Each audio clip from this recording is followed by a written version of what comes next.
ಇನ್ನು ಮೀನರಾಶಿಗೆ ಹೋಗೋಣ. ಮೀನರಾಶಿಯವರಿಗೆ ವಾರದ ಆದಿಯಲ್ಲಿ ನಿಮಗೆ ನೋಡಿ, ವ್ಯಯದಲ್ಲಿ ರಾಹು ಸಂಚರಿಸ್ತಾನೆ ಮತ್ತು ಷಷ್ಠದಲ್ಲಿ ಕೇತು ಸಂಚರಿಸ್ತಾನೆ. ಇದೇನಪ್ಪ ಮಾಡುತ್ತೆ ಅಂತಂದರೆ ಶತ್ರು, ಸಾಲ, ಅಸಮಾಧಾನ, ವೃತ್ತಿ ಇವುಗಳ ಜೊತೆಗೆ ವ್ಯಯ, ಆರೋಗ್ಯದಲ್ಲಿ ಏರುಪೇರು, ಕಾಲು, ನರ ಸಂಬಂಧಿ ತೊಂದರೆಗಳು, ಕಾಲಿಗೆ ಪೆಟ್ಟಾಗುವ ಸಾಧ್ಯತೆ ಜಾಸ್ತಿ, ಅಪವ್ಯಯ, ಬೇಡದ್ದಕ್ಕೆ ಹಣ ಸುರಿದು ಕೊನೆಗೆ ಪಶ್ಚಾತ್ತಾಪ ಪಡೋ ಸಾಧ್ಯತೆ ಜಾಸ್ತಿ, ಇವುಗಳನ್ನೆಲ್ಲ ಸೂಚಿಸ್ತಾ ಇದೆ. ಹುಷಾರು. ಶತ್ರುಗಳ ಬಾಧೆ, ಸಾಲ ಬಾಧೆ ಸಿಕ್ಕಾಕೊಳ್ತೀರ, ದ್ವೇಷಕ್ಕೆ ಗುರಿಯಾಗುತ್ತೆ. ಇಷ್ಟು ದಿವಸ ಚೆನ್ನಾಗಿದ್ದಪ್ಪ, ಯಾಕೆ ಈಗ ಹತ್ತು ಬಿಟ್ಟಿದೆ ಆ ಥರದೊಂದು ಕೋಪ, ತಾಪ, ಇದನ್ನೆಲ್ಲ ಶುರುವಾಗ್ಬಿಡುತ್ತೆ. ಮುಖ್ಯವಾಗಿ ನರಗಳ ಬಾಧೆ ಜಾಸ್ತಿ ಆಗುತ್ತೆ. ಕಾಲು ಊರ್ಲಿಕ್ಕಾಗಲ್ಲ, ಕಾಲು ಊದ್ಕೊಳ್ತು, ನರಗಳ ದೌರ್ಬಲ್ಯ, ವೆಯ್ನ್ಸ್ ರಿಲೇಟೆಡ್ ಆಗಿರತಕ್ಕಂಥ ತೊಂದರೆಗಳು, ಇದೆಲ್ಲ ಸ್ವಲ್ಪ ಜಾಸ್ತಿ ಆಗುತ್ತೆ. ಸ್ವಲ್ಪ ಹುಷಾರು. ಹಾಗಂತ ಗುರು ಚತುರ್ಥದಲ್ಲಿದ್ದಾನೆ, ಅವನು ಸ್ವಲ್ಪ ಸೌಖ್ಯ ಉಂಟು ಮಾಡ್ತಾನೆ, ಗಾಬರಿ ಮಾಡ್ಕೋಬೇಡಿ. ಹೀಗಿದೆ ಅಂದಾಗ ನಾನಾಗಲೇ ಹೇಳಿದ ಹಾಗೆ ಎಚ್ಚರಿಕೆ ತೊಗೊಳ್ಳೋದು, ಪ್ರಿಕಾಷನ್ಸ್ ತೊಗೊಳ್ಳೋದು, ಅದು ಬಹಳ ಮುಖ್ಯ. ಆ ದೃಷ್ಟಿಯಿಂದ ಹೇಳ್ತಾ ಇದ್ದೀನಿ ಅಷ್ಟೇ.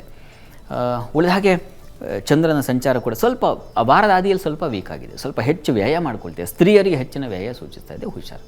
ಇನ್ನು ವಾರದ ಅಂತ್ಯ ಭಾಗದಲ್ಲಿ ಗಮನಿಸೋಣ.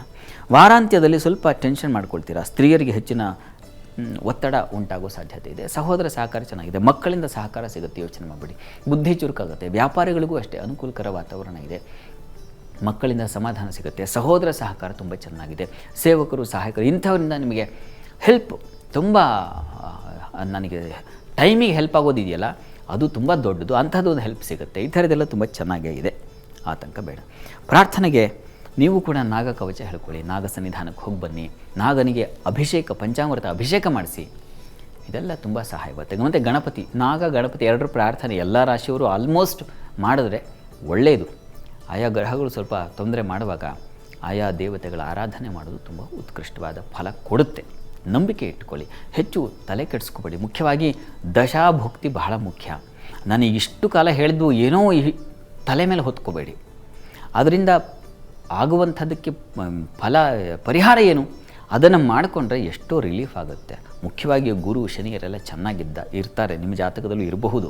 ಒಂದು ಸಲ ಗಮನಿಸ್ಕೊಳ್ಳಿ, ಆತಂಕ ಮಾಡ್ಕೋಬೇಡಿ. ಏನಪ್ಪ ಹೀಗೆ ರಾಹು, ಏನಪ್ಪ ಹೀಗೆ ಕೇತು ಅಲ್ಲ, ಅದಕ್ಕೆ ಬೇಕಾಗಿರ್ತಕ್ಕಂಥ ಆರಾಧನೆಗಳನ್ನು ಮಾಡಿಕೊಂಡ್ರೆ ಸುಲಭವಾಗಿ ದಾಟ್ತೀರ.